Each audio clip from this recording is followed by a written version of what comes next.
All right, let's go.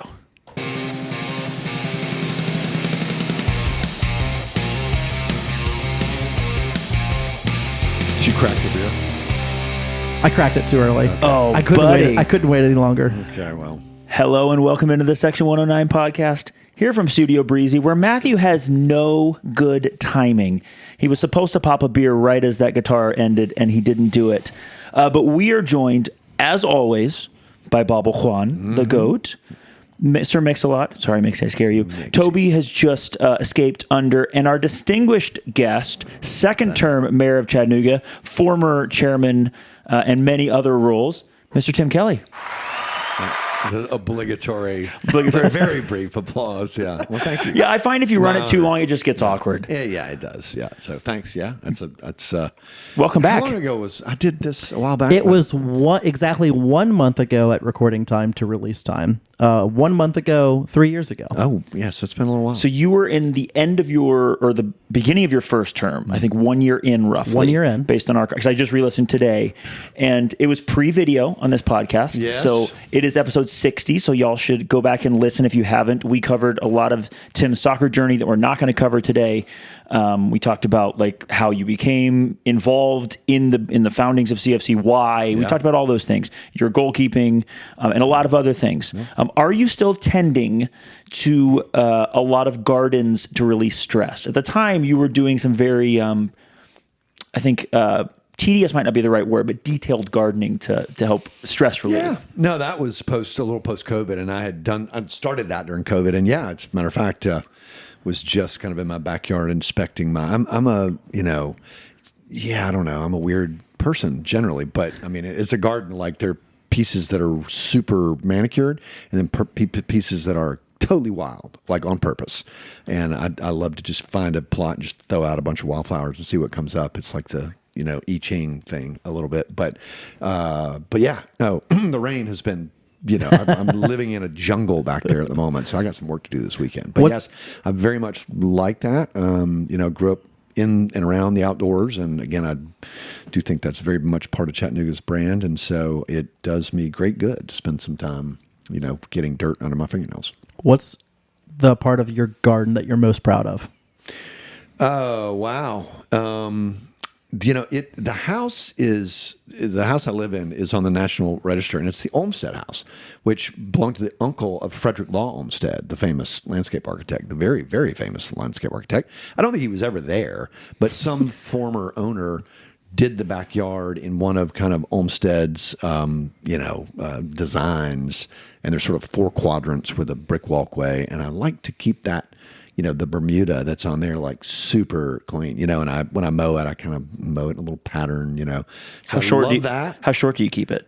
Generally like 2 inches, and then get shorter as the summer progresses. So you're mowing at least once a week then? Yeah. Yep. It's my kind of Sunday ritual before or after I go play soccer. And yeah, so I got a little electric mower, and I go out back there and do it. And again, I've got a lot of clematis vines, which I like a lot, and those things. Freaking potato vines are kind of cool, but they are evil plants, and they're all over my backyard too. So they're constantly getting in with the clematis and having to disentangle them, and that sucks. And are you out there with like scissors or a knife, or what's your? I just use my hands.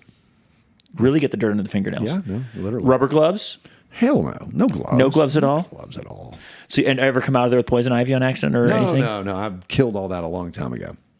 No. That's part of getting out there regularly. Yeah. If I start digging in vines. All around my backyard. So it's very much, sort of an urban garden.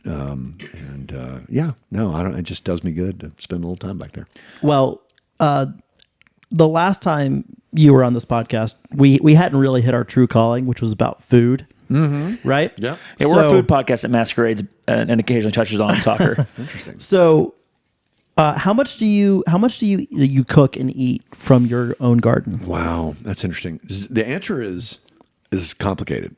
Because not from my own garden, 0. From my own endeavors at hunting and gathering, a lot. Okay. I'm a hunter, and so I've got a freezer full of wild game.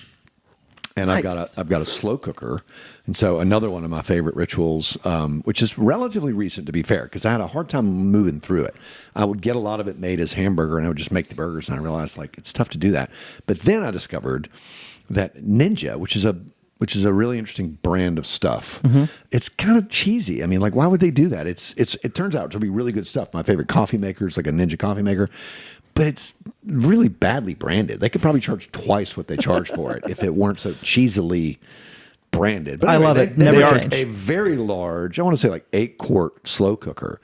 And I sort of amalgamated a few recipes, and we'll take a bunch of game meat and, onions and tomatoes and carrots and mushrooms and throw them in there and cook that for 8 hours. And then I'll eat that for a week. Is that normally and I like never get tired of it. Is that like a stew? Is that It's like a stew. I mean, I also have roast occasionally. You can also just dump a roast in there and do the same thing. But slow cookers are pretty amazing for bachelors like myself. You can just it's pretty great.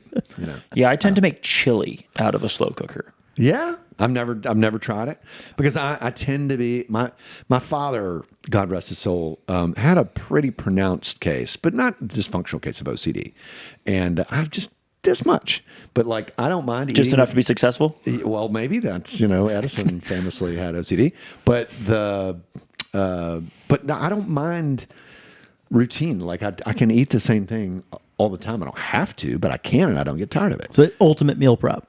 Yeah, I love the Ninja air fryer. yeah. We have one of those, and I looked at. I've almost bought one of their coffee makers several coffee times. makers are damn good. Coffee makers. It'll probably be the next coffee maker when it's time to upgrade off my And I mean, Mr. they Coffee. whoever did it thought about it, like the way in which you make coffee, the amount of coffee you make. They thought about it. Like it's but yeah, the branding is not great, but that's okay. I mean, it works- it's highly unusual because it's the opposite of what you see a lot of times, which is great branding that does not live up to the product. Yeah. Right? Almost always. Speaking of garden, backyard, do you have a grill back there? I do. What kind of grill do you have? An Oklahoma Joe is what it's called, and it's I don't know, I bought it on a whim, but it's got a charcoal side and a gas side. So if Nice. you're up for it, which I almost always am. I got time, I'll do the charcoal. But if I don't have time, gas, and here we go. Are you a steak guy? Yeah, What's your favorite way, your preferred way to make a steak? I'm not picky. Like the weird thing is I'm not really a foodie in the sense that I will eat anything. I will eat, sorry, Mix, but dry dog food. I mean, famously, college joke. It's like I pick up, and kind of like it. You ever tried dry dog food? It's not bad. It's really not. I have not. It's not bad. It is. I mean, good quality dry dog food is not bad. I'm telling you, folks. I mean, I know there's probably not something to admit. It's just not. I mean, I'm not picky. Okay. So I'll eat steak. I mean, I don't like it like bloody rare. Okay. But I'm Medium rare, medium? I like, I mean, in your job, medium like- rare to me. I mean, if I go to a restaurant, I'll order a steak medium. I do like kind of that Pittsburgh. I do like blackened stuff. Okay. So I do like the sear on the outside. But I'm not. Now I have a son who's very much like a particular gourmand, and everything has to be just so and all that. It's really interesting because my wife at the time didn't cook at all. I mean, just like, no, what is that thing, and God bless her. But she doesn't like soccer, so she won't be listening to this. But well, nobody does, so it's fine. But so ironically, my son was just like, got tired of Domino's, and so I'm going to learn to cook, and he did, and he's quite a good cook today. Wow. Yeah. Matthew has just learned how to make steak. Paul Rustand is actually quite the steak master. Oh my God! You guys might remember we did those dinners up at Asado Daryl dinners? Hill's. No, not the Not Asado those? dinners. I mean, that's another matter. But no, Daryl Heald, one of our co-founders, Yeah. would have dinners on the back of Lookout, and he would cook. And Daryl is, I mean, he's got this incredible setup with incredible. Anyway, yes, but Daryl, Paul, I mean, they took the hospitality part, and crew did, and their families, of hosting new players back in the day, very, very seriously. You know, they want them to feel like they're part of the family, literally and figuratively. Yeah. And so we would have these dinners at the beginning of the season, sometimes later, sometimes also at the end of the season, you know, to welcome them or alternately thank them. And those guys are good. They're very, very good. Paul's a hell of a cook. I just recently purchased a Lumen Electric by Weber. Say what? Yeah, he's an electric grill. An electric He's grill. not allowed in his condo to have. Okay, fair enough. Yeah. No open flame. So, Okay. I was an gonna say, electric- 'cause otherwise, An electric yeah, we grill. would take his figurative man card, which you're probably not supposed to say anymore. But I don't think you're allowed to prefer an electric grill. Yeah, but and have a beard. I really wanted to, like, I've never been a grill master because like I've never had one in my life, and I got tired of waiting, of like, oh, you know, maybe the next place we move to will be, or whatever. So like, we have an electric grill now. I'm not And- I'm definitely not a cooking snob. So kind of just giving you shit for the hell of it. But, Well, that's fine. But like, one of the things- half of my vibe. One of the things I really wanted for that electric grill is I didn't want it to be like some griddle thing or like, you know, some pissant stuff. George Foreman. Like I wanted it to be like cast iron grill, like Okay. grates to like really simulate as much as you can. And so I did my first steak this morning. Okay. Well, lunchtime. Okay. And I'm happy with the way it turned out. I could have done a little bit better on a couple of things, but it was pretty close. Well, It was congratulations. it was a good first effort. Good job, buddy. So let's try. But to your original point, I definitely need to try to grow some of my own vegetables in the backyard. I had a really hard time with trying tomatoes, and the fucking squirrels would come and eat them. You know, like there's a joke or a meme about this where it's like, you know when your tomatoes are ready to eat the day after the squirrels have started eating them. Yes. You know? Yes. And so I just kind of gave up on it this year. I was like, I'm not going to even try. It just made me too mad. We only grow cherries, and then I've got nets over top of the whole thing because otherwise, I think we grew only 2 plants with larger tomatoes, and I think we had probably 15 mature fruit. And I think we had 2 tomatoes because the squirrels got every other one. Yep, you got to Or the birds. job. Yeah. We switched this year. We had a plant with some bigger tomatoes that didn't get very big, and we had a 2 plants with cherry tomatoes that did really, really well. And now we have like 5 cherry tomato plants. Yeah, we're also on the 6th floor, so we don't worry about squirrels. Well, that's a good thing. And cherry tomatoes are, a great kind of compromise, and I could definitely use those. And but I love a big, nasty purple heirloom onion, and that was my dream to grow those things. But that ship has sailed. Sadly. Never know. Maybe we'll figure out a way to keep the squirrels out. Maybe. Yeah. I know only- a way. Sitting on the back porch, just looking through a piece of glass. Well, yes.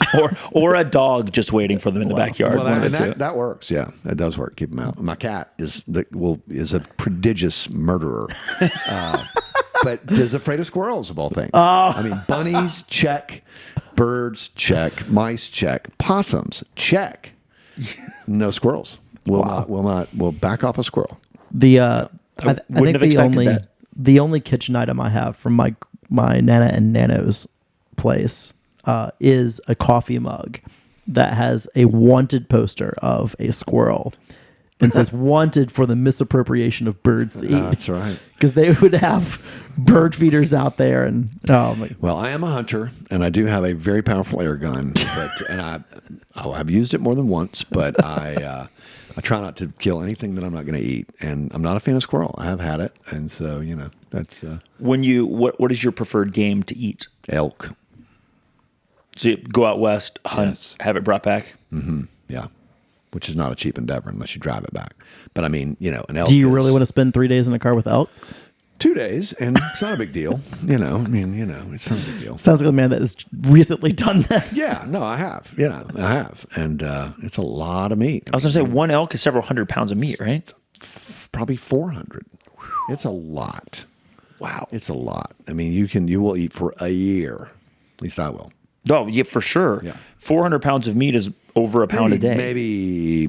Well, it depends on the size of the elk, but I mean, elk get big. I mean, they're the size of a horse. That's crazy. Yeah, Wow. it is crazy. Yep. Do you? Okay, so the food section is going to be interesting now. Do you have a comfort dish Like when you just like you need a certain thing, maybe to make you feel better, maybe to get over a tough day at work, like whatever it is. Like, No, I'm not an emotional eater. I mean, I don't have that nexus, and I know a lot of people do, and those people generally struggle with their weight, and I understand that, and that's a lot of the reason why. But I don't have that. I don't. So the answer is just a flat no. okay, Yeah. Do you have a fast food guilty pleasure? Yeah, number 7 at McDonald's, 2 cheeseburgers and fries and a Coke, which I will. Occasionally, and I wouldn't even call it a guilty pleasure. Shit, I don't feel guilt about it. My man. Yeah, no, hell no. I mean, there's a McDonald's right there by Erlanger near my house. Yes. I swing in there, and as it turns out, I mean, I do pay a lot more attention these days to what I eat. But I mean, probably once a month or something. I mean, Yeah. if I'm on the road, coming back from Atlanta or Nashville or something, and I'm hungry, that's what I'm doing. McDonald's, 2 cheeseburgers, Coke, fries. I did that exact order at that exact McDonald's on Thursday of last week after a Lookouts game. Pretty fantastic. oh, It was look perfect. And that to your point though, Caniglio, is like it's the closest thing I've got. I mean that, and it is that little touch of OCD. It's like that's my thing. I know what I'm going to get. So if you go to McDonald's, that's the only thing you're going to get. No, I'll eat a quarter pounder. I'll eat a McRib now. They bring that McRib back. That joker's pretty damn good. Now, I know that McRib is. There are a lot of people who are like, oh my God, what? But no, I will scarf a McRib too. I've never had a McRib. Oh my God. I prefer Pretty great. McDonald's for breakfast. Interesting. Like if your fast food breakfast options are so hit and miss, and if I'm just like passing through, needs to be quick. Yeah. Like McDonald's is the closest thing to be the same every single place. Interesting. And it's the best fast food coffee you can get. Period. I do Unless love you're their in coffee. Canada land. No. I do love their coffee. I tend to not eat breakfast, but yeah, no, you're not wrong. What's your favorite? Let's talk about beer.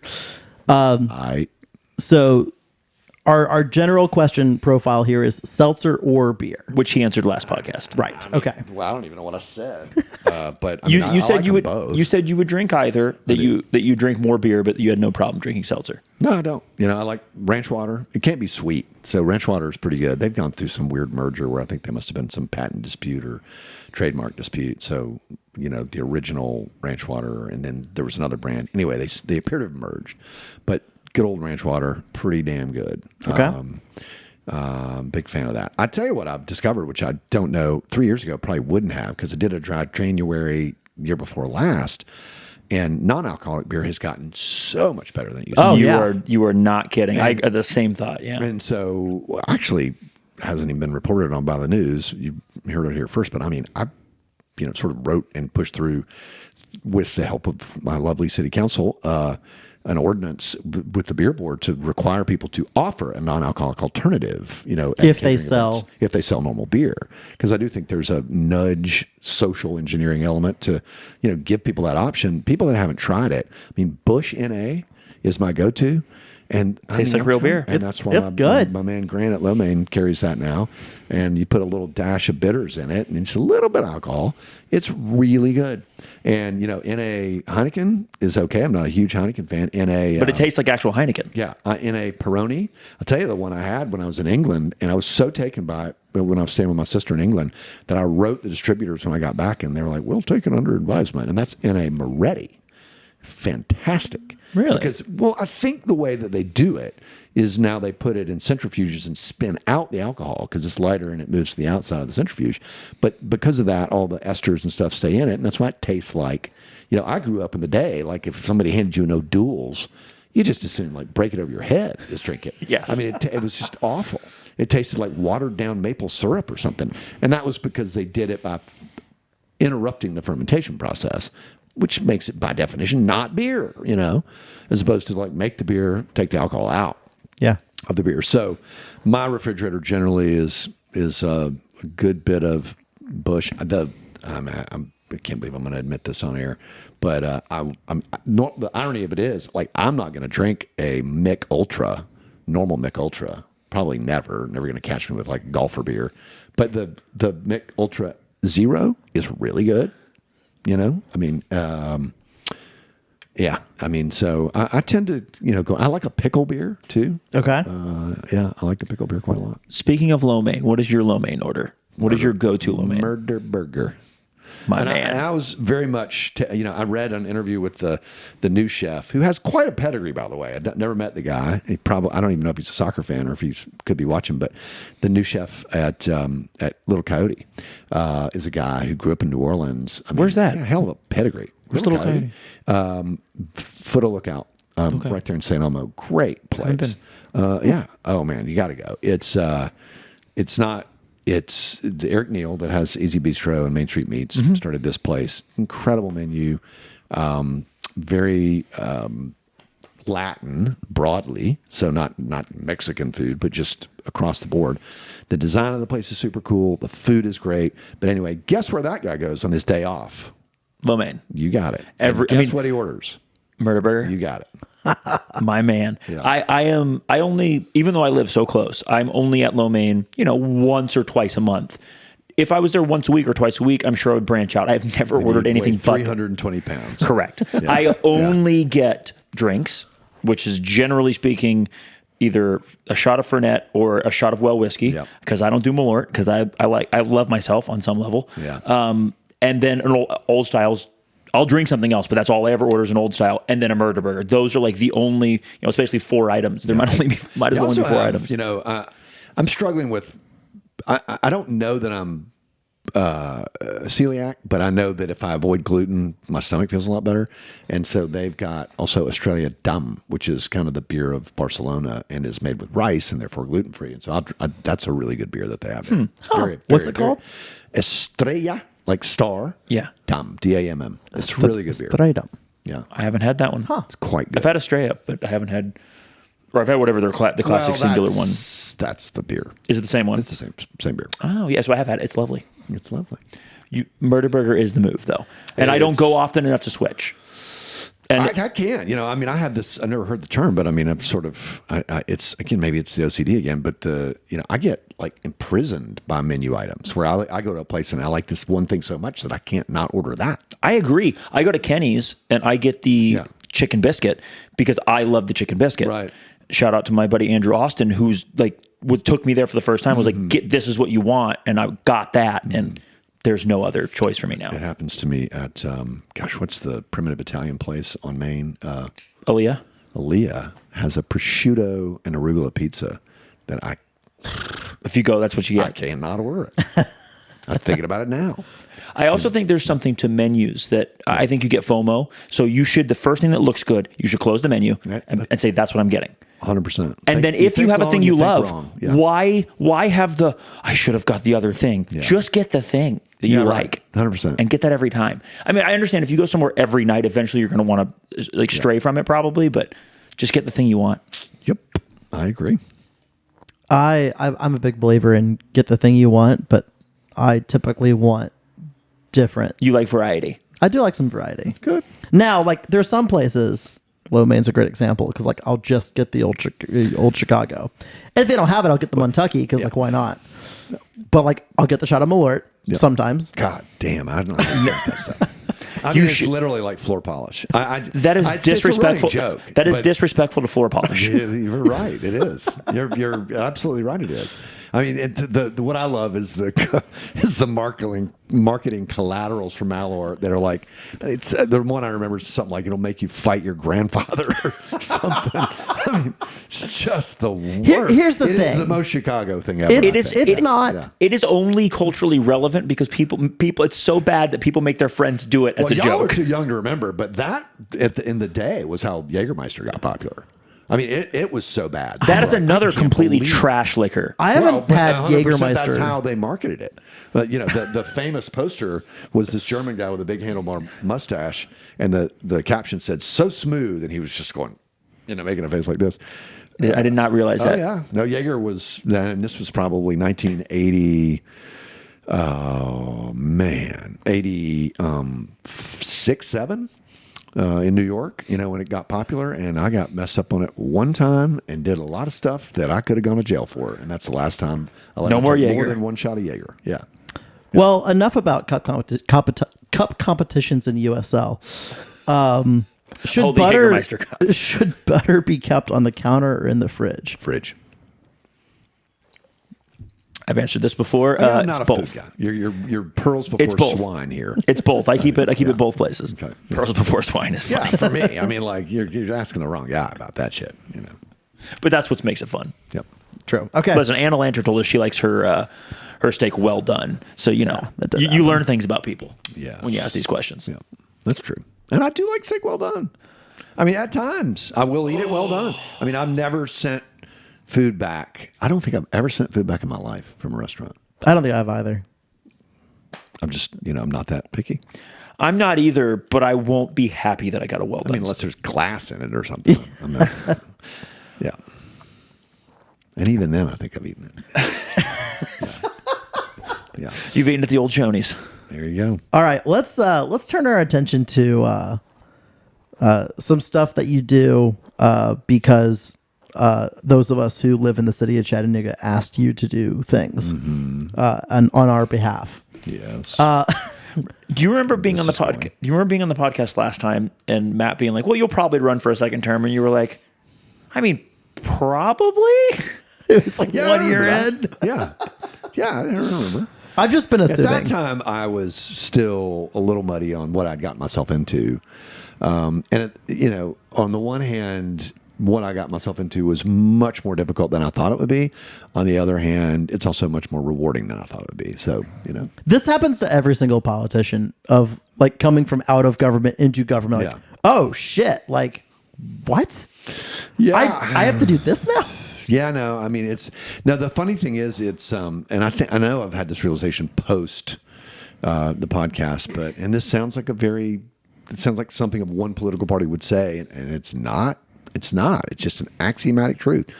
But I've come to realize with real clarity that the problem with government is that government has no competition. It's just that simple. Like if you're running a business or a soccer club, you have to respond, and it's kind of like this low boil that you're on, because if you don't, somebody else will. Somebody will take your customer. Government does not have that problem. And so, like, as a boss in the private market, like, I didn't have to be that demonstrative because, like, I had a bunch of salesmen on incentive plans. They wouldn't eat, if they didn't sell a car, or sell a ticket to a soccer game, or sell a beer or whatever. And we don't have that privilege in government. And so, you as a mayor, and again, the other sharp realization is the vast difference between executive political functions and aptitudes and legislative political functions and aptitudes. But, the city of Chattanooga is a 2,600 person services delivery organization. And, because you don't have competitors, as a boss, you've just got to be incredibly insistent and demonstrative and really a little over the top about your vision and your expectations, because otherwise people will just kind of go lay back down. I mean, and I don't mean that in a pejorative way towards civil servants. We have a lot of really great employees with a lot of great vision themselves, but not everybody. Just like, again, the bell curve is a real thing, right? Any company, they're not all rock stars. They can't all be rock stars. It's just the way at a soccer team, any organization. But the manager's got to be super mission driven, and super pointed about communicating and sharing that vision. And, for me, it's all about Chattanooga and the potential of the city, so, and it always has been. So, and we've made a ton of progress with people buying into that and really running with the ball. So that, at this, on the one hand, coming in super frustrated that people didn't just say, "Okay, here we go," charge. But over the course of time, as people began to get it and kind of buy in, and some people left and new people came on board who shared the vision, we really have got quite a lot of momentum. So, speaking of running with the ball, what are you most proud of from term one? Like the accomplishments, I'll leave it's it a open. little bit like saying, what are you most proud of about cleaning your house? It's House is clean. House is clean. Well, that's it. I mean, that's it, though. But it's not like, well, the baseboards, I mean, I did a lot of shit. And I'm proud of all of it, right? But I would say, and maybe this is just recency, but because it's on the brain. But I mean, the day we walked in and started having cabinet meetings, I mean, they weren't talking to each other. Nobody was, you'd have this big room and a lot of people around the room and they would just kind of look at each other and they didn't even know each other, right?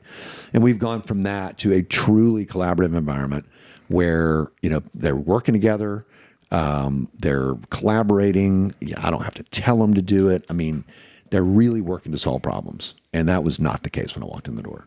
I would also say the technology infrastructure is night and day better. I just got back from Google I/O, which I now realize was a big deal to get invited to. And, we're really leaning hard into Google's tool suite and, Gemini, for municipal government. And we're doing some really cool stuff for that. And I do believe that, that technology properly leveraged is kind of where strategy gets executed. And so, we've got the city on 2 main platform tools. I mean, we have Oracle, which we hate, and I will say for the record, I hope Larry Ellison's listening because we hate your product. I also hope he listens. Yeah. Jesus, so awful. But Google Work Suite is fantastic. We love it. And then Monday.com. We use Monday.com for project management, and I mean, it works. We're getting a lot of shit done. And because that backbone, that infrastructure matters a lot. That's not incredibly sexy when politicians normally I'm not talk a about politician. things. I know people say, "Oh, yes, you are now," but I'm not. I'm really not. I'm a manager, and and always have been and always will be. And so that's why I would be a terrible congressperson. People are, "Are you going to run for Congress?" I'd be a terrible congressperson. I'd be bad. I'd probably kill somebody, go to jail. Wouldn't be good. And like you'd lose the notoriety because it's not even the first time that's ever happened. I don't even care, right? I care about Chattanooga first and foremost. I always have. And so, I'm doing like the highest calling that I can do. I might get struck by lightning and have some different idea down the road, but no, it's not sexy. I don't look at things. I get asked all the time, like, and particularly now in my second term, well, Mayor, if we get this done, this could be your legacy project. I'm like, I don't care about a legacy project. I don't want my name on a building. I want to leave it better than I found it broadly, but it's back to the house cleaning analogy, right? Like I want to leave it better than I found it. I want it to be a place both internally. I mean, I will say this, and this is very unsexy, but to the extent that there is a legacy, I mean, I want to leave a city government infrastructure behind that is really kick-ass and really effective, External stuff, great, fine. Like we're going to do everything we can do. We're going to spin as many places we can spin. We're going to knock down as many, pins as we can. And that's it, right? And I mean, I will say, I've come to realize that, and it took being asked this a lot to realize that I have a slightly different view of the world. Not completely uncommon, but somewhat uncommon. Most people are like goal driven. Like, I want to do the thing. You have to have goals, young man. And I've come to realize, no, you don't. You have to have values. You have to have values. And if you, not to wax religious, but if you have values and you live your values, the rest will take care of itself. I mean, God will put your feet where they're supposed to go. I really genuinely believe that. And so that's my thing is just, rub some dirt on it, get up the next day and go again. And you'll get done as much as you can get done. I think you limit yourself with goals, That's just not the way my mind works. So I'm going to cross out what are the goals for the next term. And we do have goals. It's not that we don't have goals. I mean, and not everybody thinks the way I think. So, again,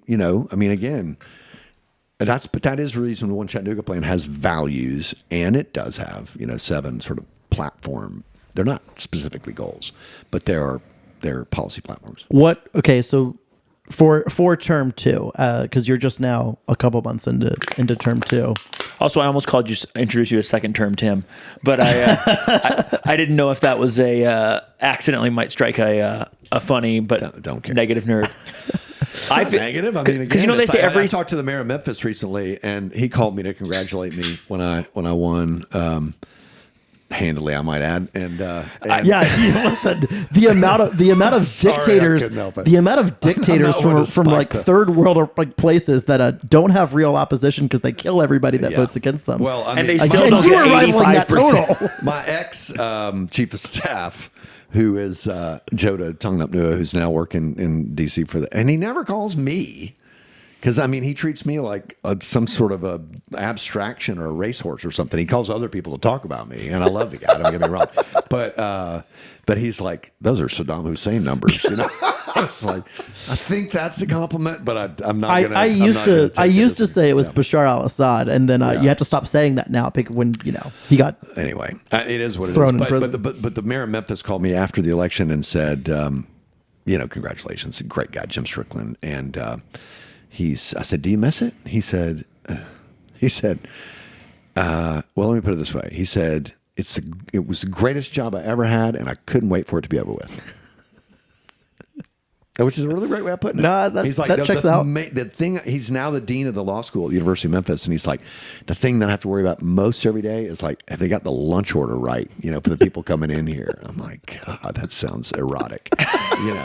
But in a weird way, I'm addicted to problem solving, and I probably always will be. So. What do you think you'll do? I assume you haven't thought deeply about because it's 3 years away, 4 years away, whatever it is. But like drinking problem. Hey, but what do you think you'll do? Like, how do you think you'll spend your time? Do you want to get back into the private sector immediately? Do you want to?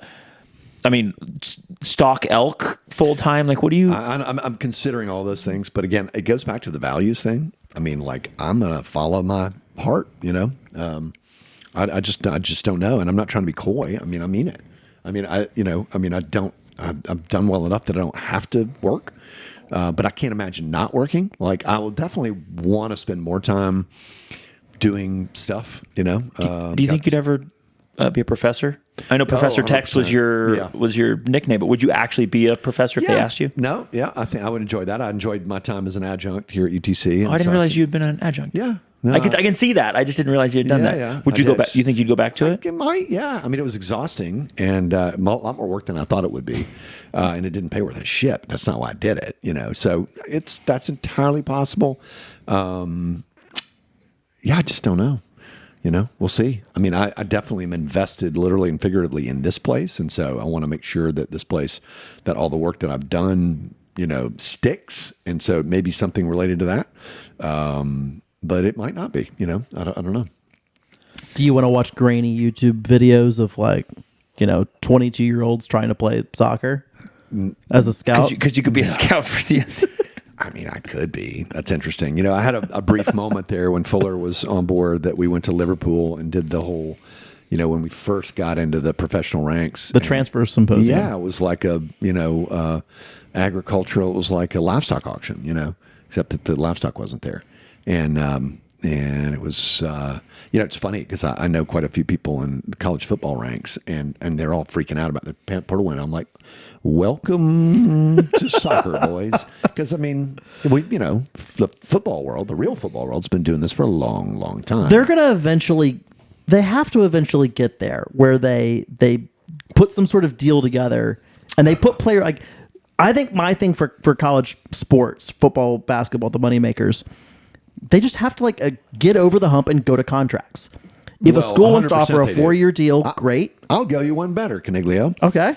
And here's a radical idea, which I've floated to David Pascal, and he laughed and laughed. But, David and I go way back. We were in school. I mean, look, I think I'm never going to shut up about promotion and relegation, but I think the first place promotion and relegation should and probably will appear is in college football. That makes sense. Because it would solve. You told me this a couple years ago, and I haven't stopped thinking about it since then. It would solve, and it's only gotten worse. By the way, I think it's going to happen. All this conference hopping shit. I would not be surprised. Tell the people your ballpark idea, because you told me this several years ago, and I've not stopped thinking about it since. It's pro rel for college football, right? So essentially, you have the playoff system, and year one, you got to basically seed teams into Division I, Division II, Division. Now, this wouldn't technically be like the current.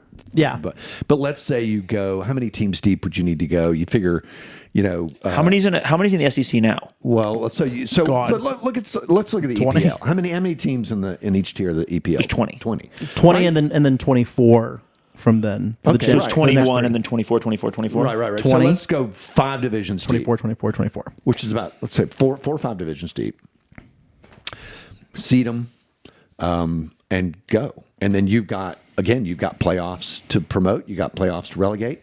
Marketing gold, because the bowl games become, suddenly even the minor bowl games become a Huge. BFD. They become a BFD because you have, you're going to go up, you're going to go down. It solves the conference hopping crap. There's stakes for people that are only winning 3 games in a season. You share TV revenue and you have parachute payments just like they do. I mean, and again, the rest of the world does sports this way. Yeah. This is not a radical idea. It's not a radical idea.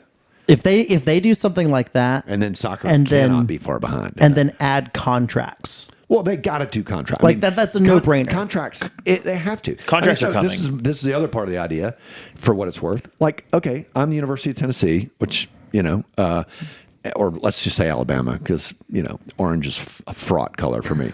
But let's say Alabama simply says, we, the University of Alabama, are going to license our intellectual property, which is very valuable. That A is a very valuable letter and trademark, to Alabama, Big Al LLC, right? The football club, right? And so they have a royalty, they have a sharing agreement. You're now a European soccer model. They actually employ the players, which is what they're doing today. Yes. What was the school that has formally set up like an LLC for their athletics department? I don't know. Like it just happened. Okay, I don't know either. Maybe the idea is coming true, but that's what should happen. And then again, share revenue with the university. If the players want to go to class, great. Or they can give them a voucher to say, when you're done, come back here and get your education, whatever. But you are going to separate this madness of this ridiculousness. And, look, Sewanee and the teams that want to stay in an athletic, a truly amateur, conference and system where they're actually student athletes, great. No problem. But AAA football, which is just the top tier of college football, becomes AAA football. Anyway, that's it. Yeah. I would love to see a situation where someone like UTC, who won't have the resources of University of Alabama, can put together a sporting model on some of these guys are going to be 4-year players because they're never going to get there. But then you bring in a few freshmen and you put them on a 4-year deal and with an out clause, and Alabama comes in and buys them. We're already there.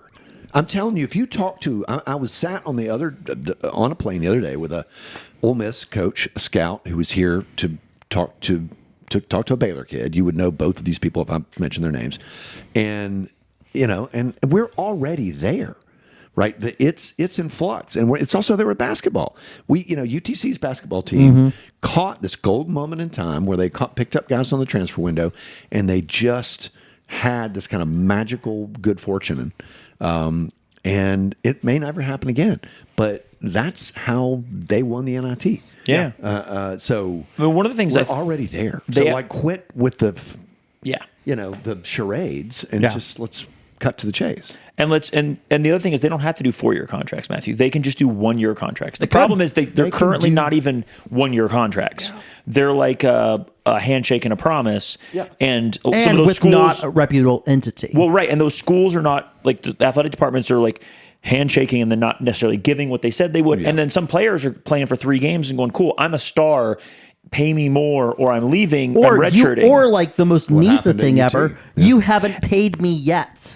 Well, sure. I'm not defending the school. I'm just saying it goes both ways because there's no line guarantee. Hit harder with him and with you, frankly.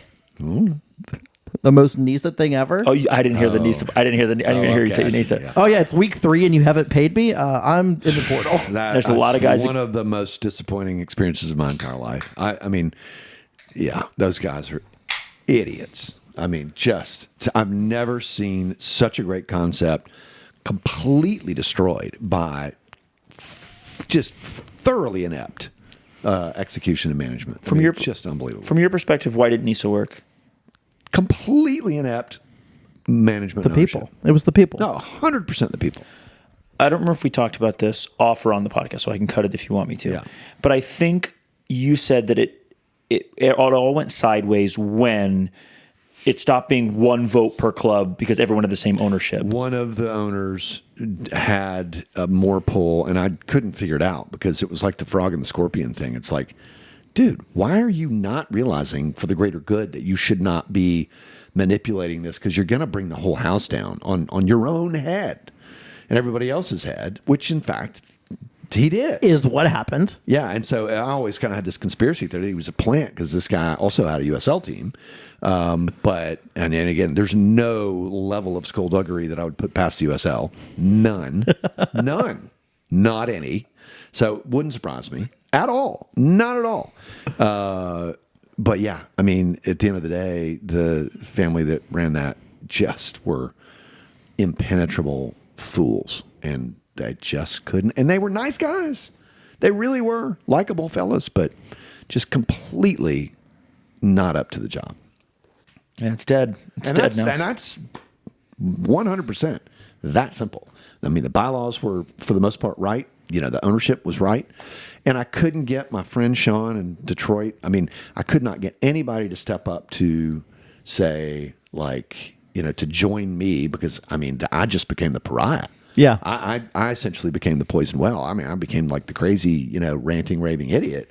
And, everybody else was like, well, we agree with you. We're, I'm okay, well. And so it was an easy thing for me as I ran for mayor for Davis to come in.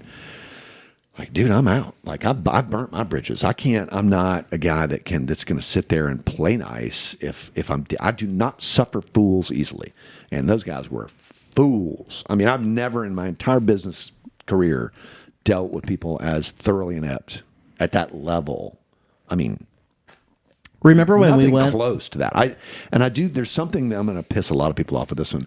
It correlates roughly to, I mean, the people that I've dealt with that are most stubbornly idiotic like that tend to be from the upper Midwest, with apologies to Michigan and Ohio and so on. But not all of them. I've got some great friends from Wisconsin and Michigan and Illinois and Ohio, but I mean, it's a thing. I was a General Motors dealer for a lot of years, and man, some of those GM employees were the most aggressively stupid people I've ever met. And this was sort of that same thing. I mean, you couldn't tell them anything. They were so stubborn in their delusions about the way things worked. And it doomed that league. And I just kept thinking they're going to sober up at some point. And they never, ever did. By the way, they still haven't. I was fully convinced they were never sobering up. So we had Senior on the podcast when they were in for the Legends Cup, and right around when you won. Nice guy. And I mean, very nice. One of my favorite, like, doing a podcast with someone you don't know at all. Like, at the time, one of my favorite podcasts, not now, but like at the time, because it was wonderful. Yeah. He was super nice. He seemed super forthcoming. He was a freaking con. Like, at the end of the day, he's a con man. Well, I don't know. I would not even say that. I mean, I've said enough pejorative stuff that guy can be mad at me forever, and I wouldn't care. But I wouldn't even ascribe malice to. I mean, there's a name for the law, but I've really come to believe never ascribe to malice, which you can just ascribe to incompetence. And it's either malice or extreme incompetence. It's only one of the two. I'm telling you, it's the latter. When we were up in Detroit for the mid season, I guess it was the final back then because we were doing the fall spring thing. Mm-hmm. But like between the Legends Cup and that little weekend in Detroit was when I became convinced, like, oh, this thing has no chance. Yeah, no, I mean, I came to the unfortunate conclusion about the time, unfortunately, and it was just the timing of it, that I had to hand the baton to Davis. But I'm like, man, good luck with that. So there was. When we last recorded, Matthew can help me paint this picture. We were still in NISA. This is not that long ago, but as far as like in steps in the club's history, like we've done quite the change. We were in NISA. Yep. Rod was the coach, so it's only one coach ago. It was year one of Rod. Yep. Jeremy, I think, was still in charge. Yep. Before he left. Yep. And so we were in a totally different place.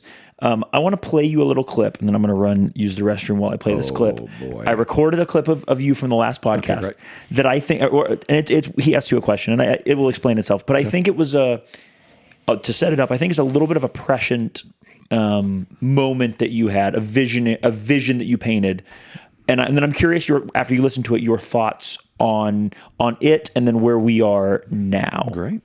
Enjoy your pee. It's like 2 minutes. In 7 years, where do you hope to see the club? I mean, here's the thing. I've said from the very beginning, and I say it today, and I know there's a lot of sort of gnashing of teeth and rending of hair, and look, if the club just keeps being the best version of itself, if it continues to sink roots into the community and does the things that it has done, linking to the community, strengthening the community, both on the academy side, on the foundation side, it will be fine. I just think it needs to grow that way. Yeah. I mean, we probably spend the rest of the podcast talking about how completely screwed up American soccer is, and it still would have is. thought that it would have improved in some way, shape, or form before now. But I'll answer it this way.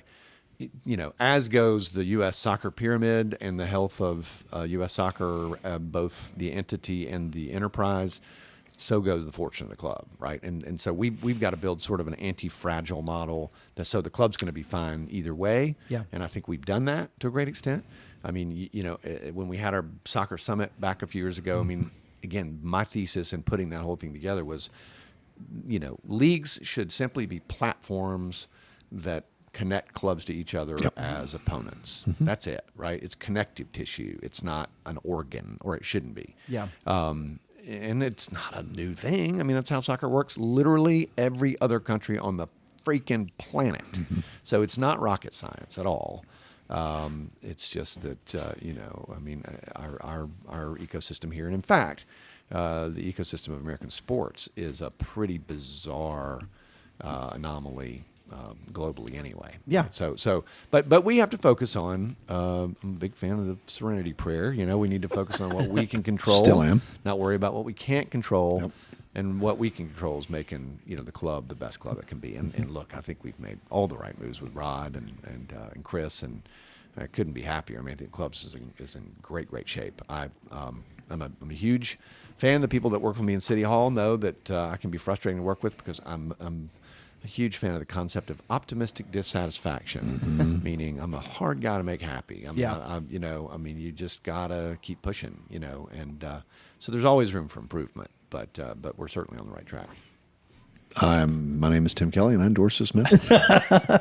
Nothing has changed. So there's two things that stuck out to me. Number one, it took another 2.5 years, but I am optimistic that at a very small scale, the League for Clubs, run by and founded by some of our old friends, might be the first American soccer league to really try to embody that.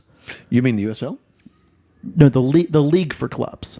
So like where Tulsa is now, where Kingston Stockade is now. So I didn't know that existed. Yeah. I've been busy running a city. Honest to God, I mean, I haven't really followed.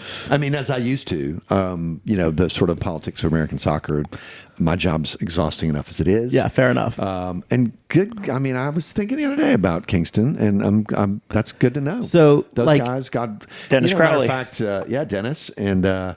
Sonny texted me after I won, and I'm like, I didn't know Sonny even remembered who I was or that I existed, but he's been following me. So the NPSL went down a interesting path after we left the NPSL Pro and all those things, and essentially kicked Sonny's team out, Tulsa, out of the league. I did know that. And the response was, you know what, like, we're tired of this. Let's build a league that is everything that we all ever wanted to have, which is a league that pushed clubs to help them to get a little bit better, to iron sharpen iron, to a place where you can be you, to thrive, and maybe grow up a little bit. And we'll see what they do. It's year one. It's still summer amateur.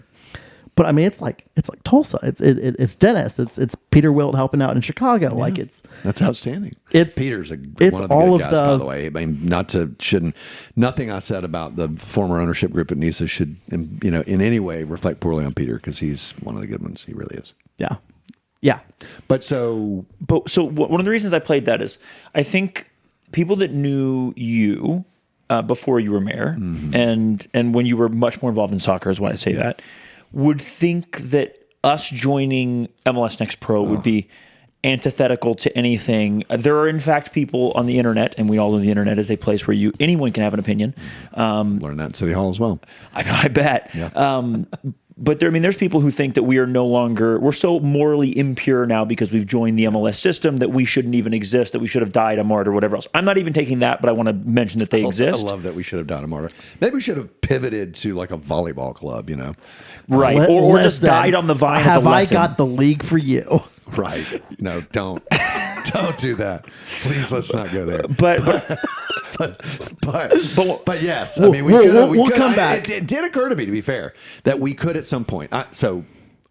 We need to come back to your thread. I'm sorry. Go. But I've told people this. I don't think I said it in my first podcast, but the proudest moment of my life, with apologies to Chattanooga and its residents, probably was not getting elected mayor. It was getting asked to go to Barcelona and speak at the Johan Cruyff Institute. You did say that on the last podcast, It's by the still way. true. I mean, I'd still just think like, what the hell was that? Like, holy shit, did that actually happen? But anyway, I was so taken with the fact that, and I don't think a lot of people realize this, Barcelona is a very compelling model for us as a city because the club's the city and the city is a club. And it is the true athletic club. They've got a skating rink. They've got a volleyball team. They've got a basketball so team. there is a case to be made that we could do it really easily. Just change the F to an A. And Chattanooga becomes Chattanooga AC. And then we branch out into all these other things that improve community and build community. And so, again, that's another podcast, gentlemen. Yeah. But back to I might have found your post-mayoral move, and it involves a volleyball team, a professional volleyball team. All right. Do not listen to Matthew. I had a beer last night with a guy who runs the local. He'd be a great guest for you guys. Of the local professional wrestling. Franchise. What a character that guy is. But anyway, I mean, I'm in. That sounds awesome. That'd be pretty great too. If you want to make an introduction, I think like that sounds like the kind of guy that would tell do some. a match before a game or after a game. I don't know. Also, the lower division, quote unquote, wrestling, to use the term that I'm sure they don't use, and the lower division soccer, like Venn diagrams are going to be very like. I'm sure we're the same kind of people. Yeah.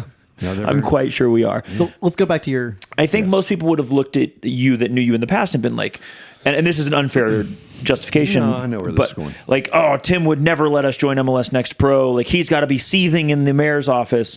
And then I go back and listen to that podcast today. And by the way, I knew that wasn't the case because you and I've been lucky enough to speak to you a little bit about it. But I listened to that podcast, and listening to that, you made very clear something that I think more people should think about, which is, and I would love to know your thoughts, having gone even further into, we're in a whole different world of club, but where the league and the league structure is not important. It is just a way for you to have opponents to play. Mm-hmm. The only thing that matters is it is a platform for you to, do the thing for your city. What do people you think get wrong about, and this could be in the global soccer, or not the global, the United States soccer or American soccer thing, or what do you think we got wrong maybe in the past and that caused us to pivot to and be better served in what is essentially, we are now the part of the corporate empire? Yeah. So a few things, probably three, main observations. One, and we've talked about this, right? And I've heard you guys say this on the podcast. It was the only logical move on the chessboard for us, period. New paragraph. I mean, that is and was it. Like, if it had been the worst idea in the world. Or dying martyrs. I mean, come on, man. Come the fuck on, guys. Yeah, right. We're not going to die. I mean, no, we're not going to do that. So, live to fight another day. And so there's a part of me. Listen, I mean, I was on all the calls because I was still involved with the club at the time when we were having these initial conversations, and they can tell you that, I was the fly in the ointment is mild. I busted their balls. I mean, I gave them up the road about what they were, what they represented, and how challenging this was going to be for us and our fans. And to be fair, I've forged a really good relationship with Charles Altchuck, and I'll tell this story in a minute. But okay, so the second observation is, my old man and growing up in the car business, I've got 1,000 sayings that are stuck in my brain, and my staff always laughs and rolls their eyes because I don't think of myself as being particularly colorful, but turns out. But so there's an old saying that you can be inside the tent pissing out, or outside the tent pissing in. And Matthew loves that one. He says that one to me quite a bit. And so like we are inside the tent, and I can tell you now that MLS and all Chuck in particular, MLS Next, loves what we are, loves what we're doing. I stopped by their offices in New York at their invitation as mayor last year. Garber stopped in and apologized again For like the third time. Yes. You know, and they brought the entire executive staff in and just said, look, we love what you're doing in Chattanooga. This is the model for the future of this league and for the future of American soccer. And, you know, as a matter of fact, if he expressed anything, it was that we were in danger of becoming too corporate, right? And in embracing the sort of MLS model too much. He was like, just keep doing what you're doing. And, you know, I communicated that back. My interest is in a blind trust. I have no direct involvement with the club at all, not even really indirect involvement. But, you know, I felt like, you know, Davis needed to hear that. And I think I told you guys that as well. And so, and you know, again, it's a work in progress. But I think it's inevitable with time and distance for some of co-founders not to kind of get a little salty and think, oh, we've lost our way and we've lost our culture. That's something where we always have to keep the flame lit of who we are and what we're about. And of course I worry about that as the organization grows and as younger people come in who have not heard the lore, the folklore and the stories and the history. And so that's always going to be a challenge, but it's hard for me to imagine this club ever becomes just another club, right? And so, but the shocking thing to me, to your point, and what the, you know, blogosphere needs to hear is that, again, we are inside the tent, yes, but we are dedicated to, you know, changing it from the inside out, because it's a lot easier than changing it from the outside in. And something that you've always said, and I think that you've kind of echoed in your talking about being mayor in Chattanooga, whatever else, it's about Chattanooga. Yeah.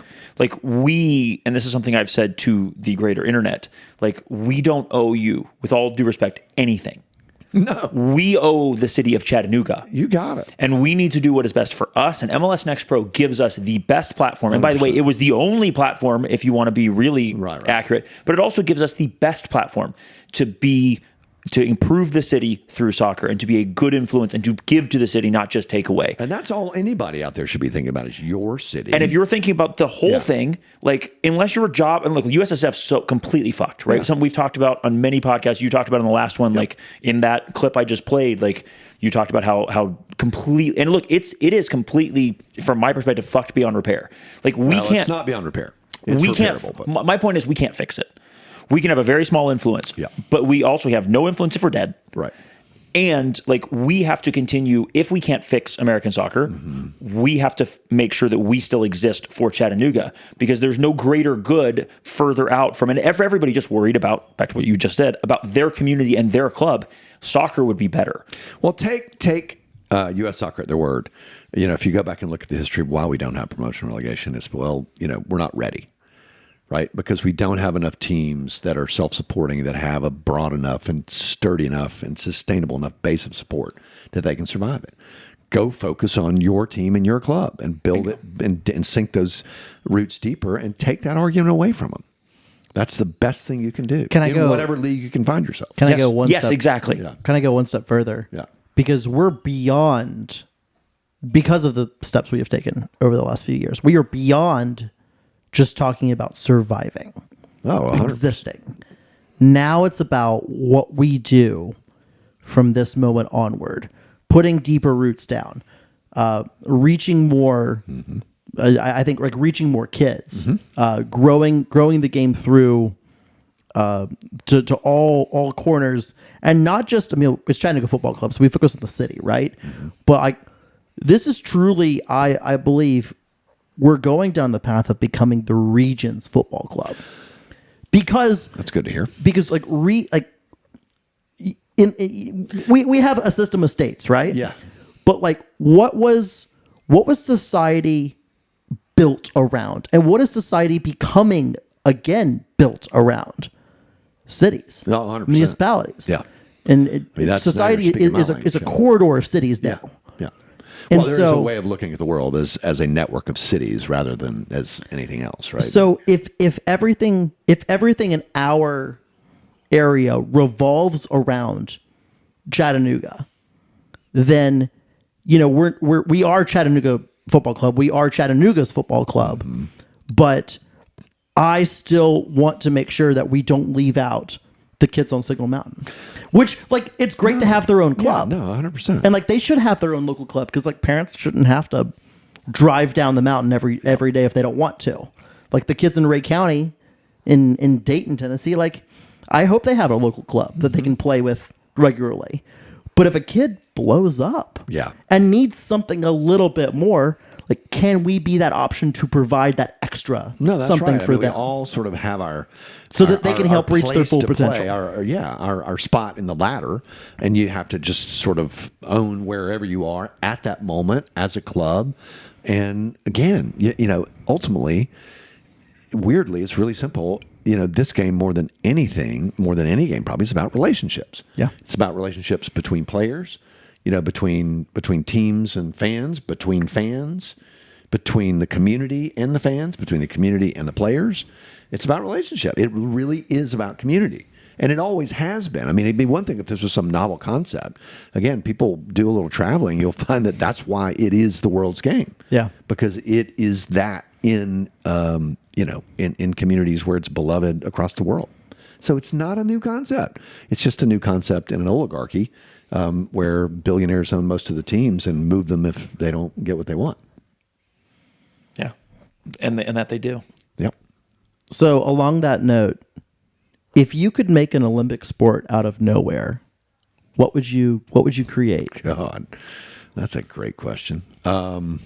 Or what sport would you add to the Olympics? It also works. Yeah, I'll take that. Okay, gosh. I'm trying to think. I candidly, Hard pivot. Well, yeah. I mean, look, I probably would go the other direction and say, we've got, what are we taking breakdancing. away? Yeah, all of the shit. We're taking away all of the non-serious shit. Yeah, but there's a lot of memes we would lose and a lot of vibes we I would get it, but I mean, sorry, I'm sort of old school. I'm a purist. I mean, I just think, yeah, man, I don't know. Caber tossing? I don't know, What's caber tossing? It's a Scottish thing. You basically take a big phone pole and you throw it as far as you can. It's not easy. It's very difficult. Highland Games stuff. I've got a lot of Scottish heritage, so I like it. Caber tossing. It is. What are you watching on TV, Netflix? Oh, dude. The things. God, you're not going to believe this. Let's go. No, you're not. So, okay, you ready? Yeah. So I became somewhat. I spent a lot of time thinking about our current political environment and making America great again. And I don't know. I mean, this is not fair to the MAGA folks, some of whom may be our viewers today. But when I think about that and about the reference point of mainly men of a certain era, what do they mean when they say that, right? What do they mean when they say it? And maybe it was somebody else that suggested to me, but I'm flipping through the channels one day, and we all have this free channel, low in the numbers on your cable called INSP. You familiar with INSP? They just show Westerns. And so I thought, I'll watch an episode of Gunsmoke. Okay. And boys, it's addictive. Gunsmoke was a great show. I mean, it was weekly for 25 years or something. 20 seasons. I mean, and so what's fascinating, and I it's not probably fair to say, okay, this will help you understand the MAGA mind. In some ways it does, because it's not at all politically correct. Women are definitely, either mothers or whores, and quite literally, there are a lot of guns and a lot of people getting shot. So kind of get the First Amendment madness. But here's the thing. Marshall Dillon is an incredible man of principle. Marshall Dillon, more than once in those old Gunsmoke episodes, stops a lynch mob from dragging a Native American out of a hotel, or any number of other people. I mean, that's what bothers me most about our current political moment is just the loss of principle, right? I mean, if that's what you want to make America great again, go back to the ethical principles of the founding father. But I would, not to wax too political, but like watch Gunsmoke episodes. Holy shit! And so now, First episode aired September 10, 1955, and the I'm final telling you. episode was March 31, 1975. so and at some point it switched to color, so you get to see this transition. That's awesome. As a cultural relic, it is gold. It's gold. And the volume of the episodes is also gold because you don't get this preciousness of artistic, like they're not trying to get it just right. I mean, they had to churn these episodes out. 20 years. 52 a year for 20 years. That is crazy. I'm telling you. You were right. I would not have guessed that. But Would you guess the network that it was on, though? No. Me? Right now? No, not right now. Like, what did it originally air on? Oh, that's what I meant. ABC. I don't think I'm going to remember this. I think it's CBS. What other network would have a show for 20 seasons that they can churn out reliably? Of course, it's CBS. There you go. Thank you. Ding, ding, ding. I want to know now if there's a... I didn't know ABC was around at the time. if you could trace the lineage of, like the 17 offshoots of NCIS today, which come from JAG, which Yeah. is there something that like you can tie back like far enough to Make get it to back to Guns- Gunsmoke? Probably. That's a really interesting. That would make a really interesting poster. The genealogy of NCIS TV drama. Sydney? Yeah, that could very well be. But I mean, I highly recommend it to people. My own. I'm somewhat imprisoned by it at the moment because there's a new Netflix series that was filmed in Buenos Aires, which is apparently very good, that I really want to see, called Eternaut, that's based on an old Argentine science fiction graphic novel, I think. But I can't because I'm too busy watching Gunsmoke episodes, which I'm not, which is like... my friends make merciless fun of me, like, dude, you are such like a cartoon old man now. You're sitting at home Because you have 1,000 of them to get through. It's like No, I'm not kidding. Yeah. And you go through this whole era where Dennis Weaver's in the early ones, and then at some point they switch over, and the characters are just in 20 years they have to switch between main characters and like everybody but James Arness. James Arness, the original Sheriff Matt Dillon, was always Matt Dillon. And man, the guy does not get the recognition that he deserves for that role. 20 years. It's my only interaction with Gunsmoke because I'm fairly certain it was either on AMC or TV Land when I was growing up. And so I saw like a few episodes. So like I'm aware of it, but I had never heard Miss of it till Kitty, today. who it's really interesting because she runs what is clearly, I often think about my parents' attitudes towards, they had a lot of gay friends. In retrospect, they didn't talk about it. They didn't say that stuff. There was so much stuff that was just beneath the waterline in culture before the mid 90s or something. But like Miss Kitty's clearly running a whorehouse, and yet there's only never say it. winks and nods. No, they never say it. They never say it. And there's some allusions to it. The girls were like, oh, there's one episode where, a guy comes in and she doesn't want to be recognized because the life she's living now, but it's very, very subtle. But everybody's perfectly fine with it. I don't know. It's just, as a cultural artifact, I would just encourage everybody to go watch an episode of Gunsmoke. And then, if you hate it, turn it off. But it's fascinating. Yeah. What's your favorite pair of shoes? Oh gosh, probably these. No, I love a pair of Sambas. Always have. I mean, I was definitely wearing them before they got popular. I do love Blundstones. I mean, I've become very fond of Blundstones. I wore those before they were cool too, and now I've got 2 or 3 pair that I just kind of rotate through because they're just such incredible. You can't wear them out. You can pretty much wear them with anything.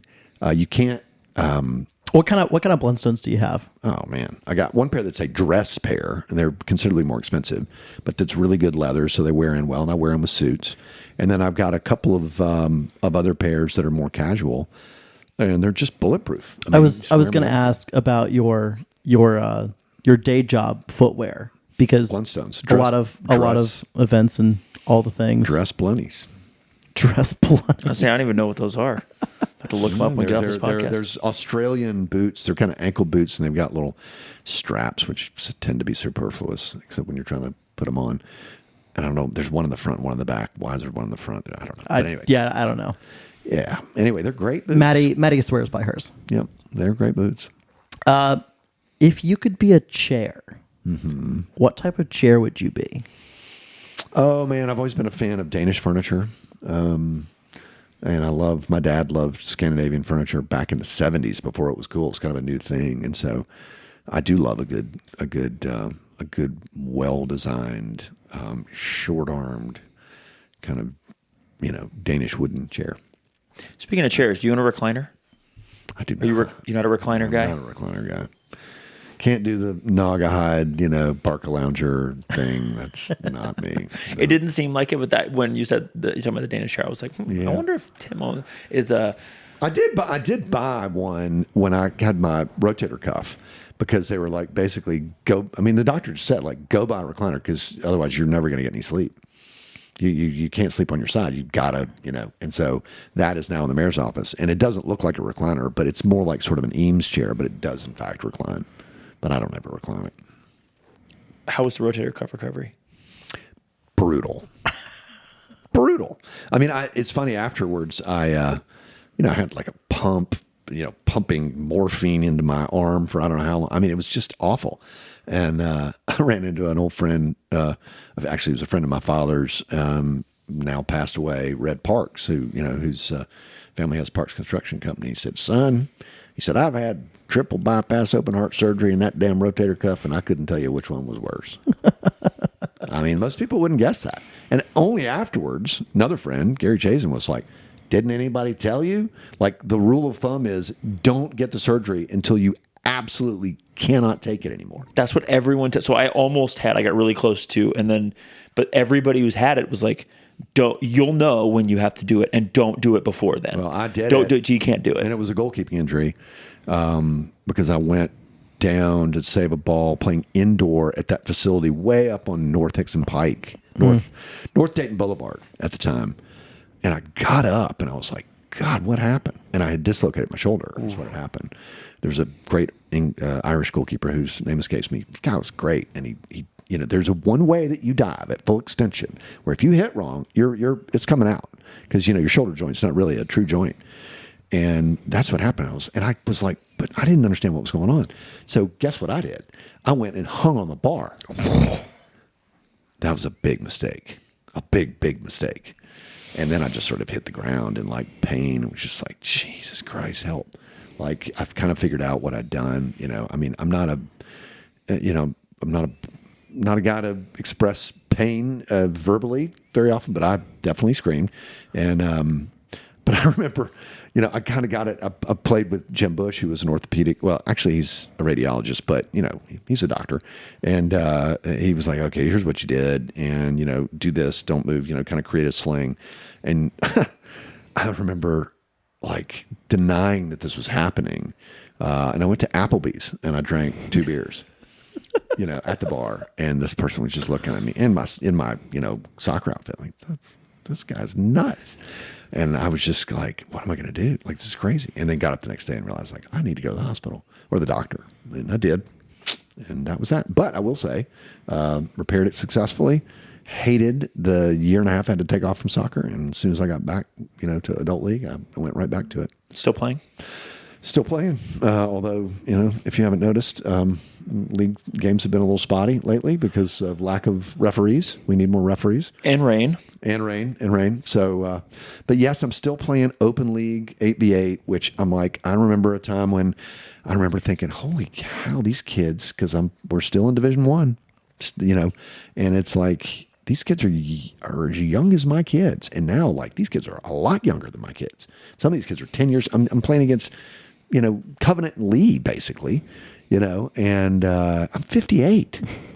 And last year I won the outstanding, they keep the stats now, and I won the award. Let's go. That should be it. That should be the point. You get the kind of King Lear thing. You get the retirement thing where it's like, dude, At 57, I won and so I'm like, I should quit. So I've started playing tennis a little bit to prepare myself. But for no one goes exit. out. No one goes out on top. Tim. Okay, hang on. I'm giving No the great fact- competitor goes out on top. I don't think I can. If you're starting to play tennis, like preparing for the transition out of soccer, is that a gateway drug towards pickleball? I mean, it could be. I've never played pickleball. I don't hate the idea of pickleball, but I've never played it. And it's kind of like snowboarding versus skiing. I guess it's like look, if somebody says, "Hey man, come play pickleball," I'll play pickleball, and I'm kicking your ass at pickleball. Never having picked up a racket, I can tell you that. I'm gonna, I think I'd be quite good at pickleball, very frankly. But Now I can't wait to find out. Like, yeah.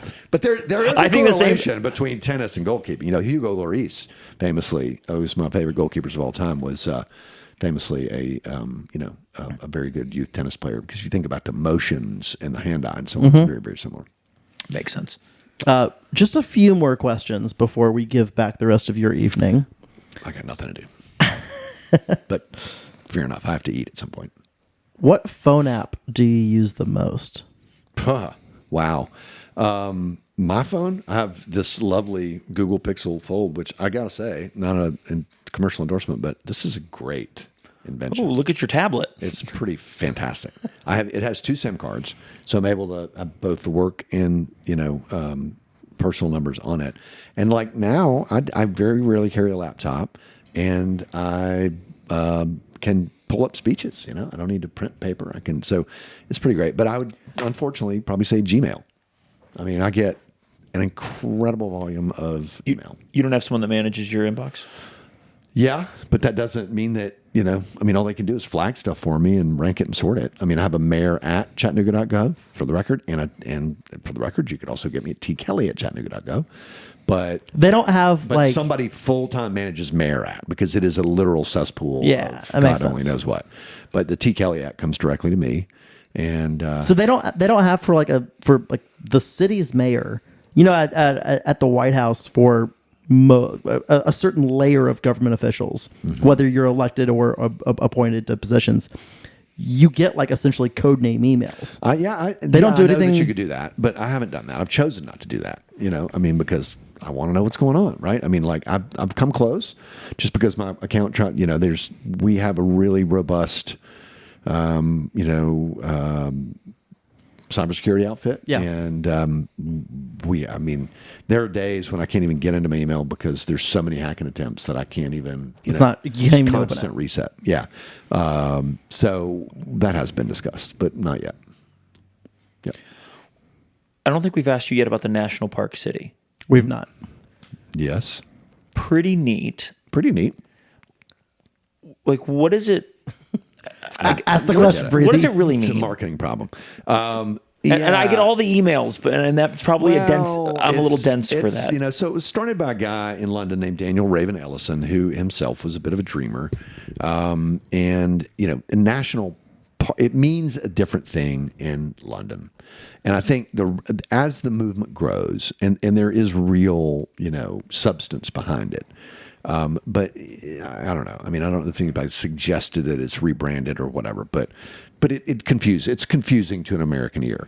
The way I've explained it and would continue to explain it is it is a frame of reference for people in a city to think of themselves as being better connected to each other through nature. So as thinking of themselves as living, in a park with a city in it rather than as a city with parks in it.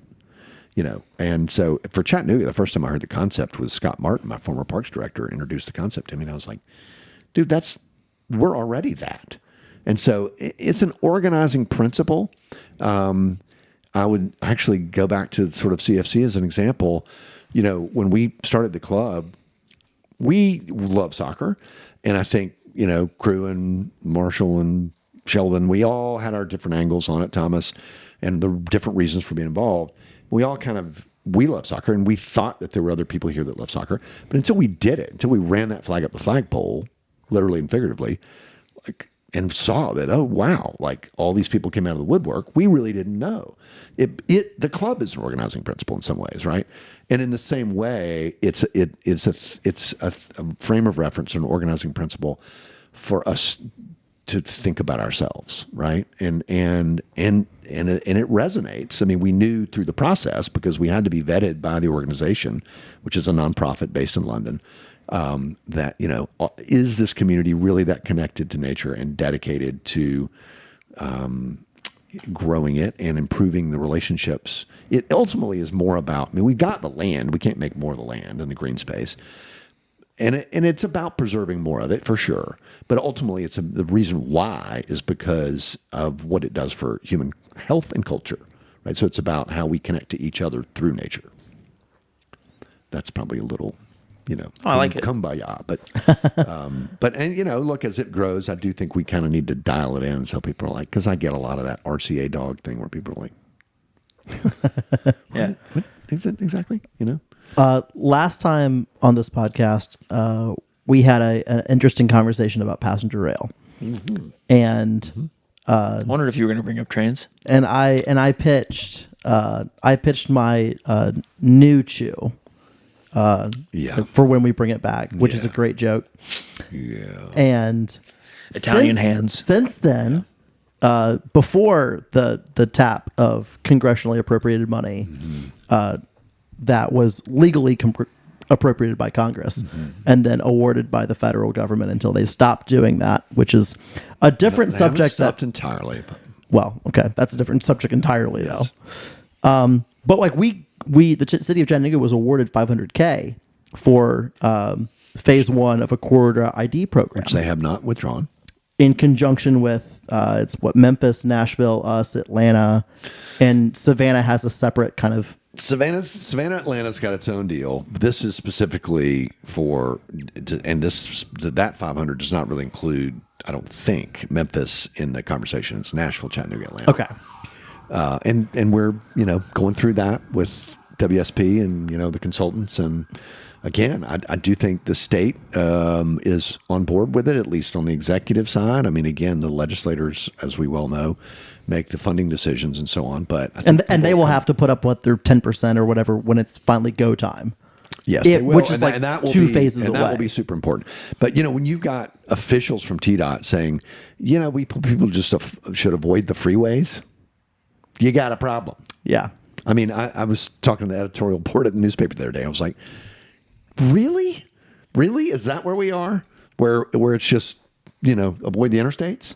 Yes, that is where we are. I'm not going to make. I think TDOT understands that unless we have some alternate transit options, that and it's not going to get anything but worse. Yeah. I mean, the studies that I've seen, and I know Butch Ely has seen, and everybody at TDOT has seen, it's not going to get anything but worse. So we have to have some other ways to get around. I try really hard not to comment on my day job or things that are tangentially related to my day job, but and transportation, not my day job.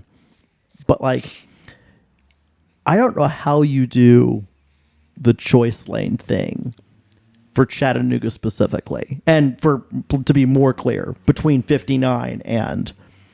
You mean how from an engineering perspective, or how from a moral perspective? I mean, I don't. No, I mean like you have to stack 24 going around Moccasin Bend. But that's the only way to do it. Precisely what they will do. You give engineers enough money and enough time, and they can do anything. They can. I'm just going to avoid I-24 for my entire existence from my here on. My understanding is that is exactly what you're talking about, a la what you've seen in Atlanta with their express lanes, but it's very Dr. Seussy looking. But yeah, that's what you'll see. What a terrible idea. Well, I mean, is it though? What's the freaking alternative? Just one more lane, bro.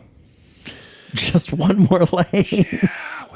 Yeah, well, I really do hope though that phase one goes quickly, is however it's supposed to, and that we can proceed on to the other phases of the project though, because we need all options available, including maybe restarting. This is my next wild hair.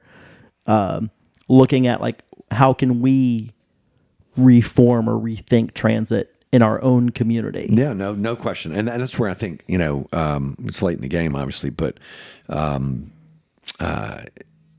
think we have an opportunity. Sorry, my phone's ringing. doesn't appear to be anything terribly important. We have an opportunity with CARTA because CARTA was a hopelessly dysfunctional organization, and I spent a lot of time and energy getting that fixed. And Charles Frazier, the new director, is fantastic. And so the bad news is it sucked. The good news is we really do have an opportunity to reimagine it. And we're at a time when reimagining it, A, has never been more important, and B, has never been more possible. I like possible. Yep. What could that look like? I mean, microtransit. I mean, I think my goal, and this is just my thumbnail sketch, not knowing shit about public transit or how it works, but so far they've told me that it's not crazy, that it might work, is bus rapid transit up and down Brainerd Road, like a spine going all the way out. Yeah.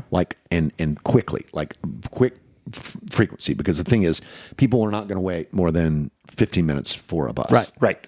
So it needs to be. You go anywhere in the world, buses pass in the big areas every 15 minutes. The R is important. The absolute max. BRT from downtown all the way up to basically Hamilton Place on Lee Highway, and then zonal coverage with VIA, like bubbles that hang off that. And if you know what VIA is, it's basically just Uber for a bus. So you just sort of call it up, and then it runs around like a little family circus thing, like pick up, drop off, pick up, drop off, pick up, drop.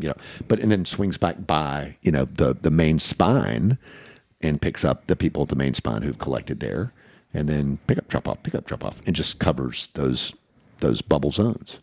Interesting. That's my idea. So we'll see. That's neat. I'm going to leave it to the professionals. I'm not some Trumpian, madman, I don't think. But yet. Not yet. Still many years. Give it time. I did tell them, hey, that's my idea. Tell me if I'm wrong. I mean, if you got a better idea, come on with it. But that would save us a lot of money, I think, and people would actually use it. That's the thing. People need to be able to use it. Uber is a really classic example of a fundamental